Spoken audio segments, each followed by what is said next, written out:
दिन का अध्यात्म कौन बड़ा महत्व है। माँ सरस्वती ने इसी दिन अवतार लिया था और आज के ही दिन जो आत्मज्ञान है वो जीव तक पहुँचा था।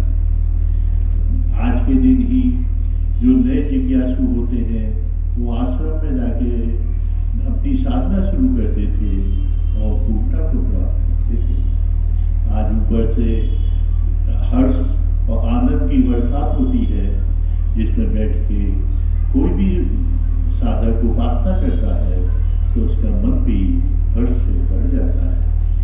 आज के दिन जो ऊपर से प्रकाश गिरता है वो हल्के पीले रंग का होता है, इसलिए इसको बसंत पंचमी कहा जाता है।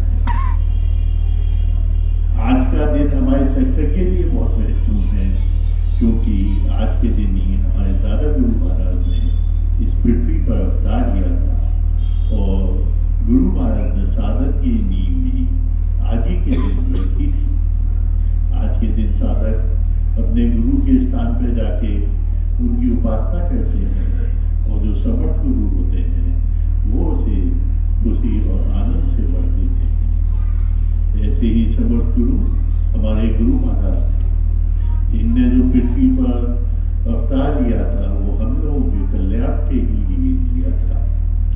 इन्होंने मानव जीवन की श्रेष्ठता को प्राप्त करने के लिए और उसका जीवन को आनंद से व्यतीत करने के लिए समझ जो हमारी पातंजलि योग दर्शन है, भगवान राम की साधना है और गीता है, उसका सारांश लेकर एक नई साधना हम लोगों के सामने रखी। इस साधना को करने से मनुष्य का जो जीवन का श्रेष्ठ है, उसका जो व्यवहार है, जो उसके विचार हैं और जिसका हृदय है उसमें अपने आप का संचार होने लगता है और वो सुख आनंद का अनुभव करने लगता है। ये साधना का नाम इन्होंने आंतरिक साधना है।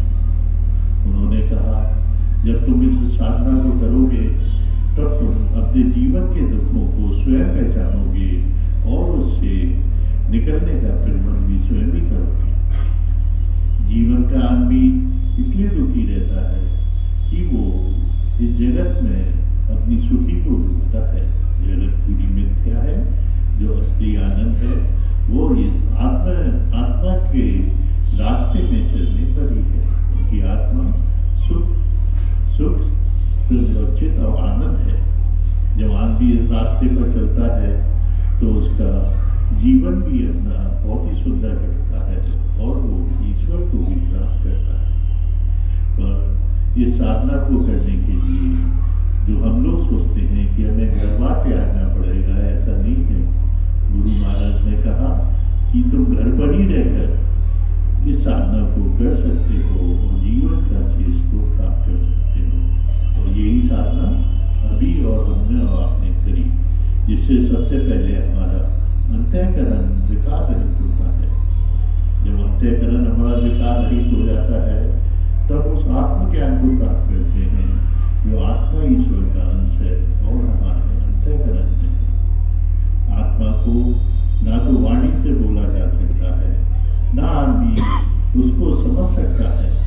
केवल ये अनुभव की चीज है और ये अनुभव उससे ऐसे समर्थ गुरु के सत्संग में जाने पर और उनकी आदेशों पर चलने पर, उनके सत्संग को करने पर उसे स्वयं इस ज्ञान का अनुभव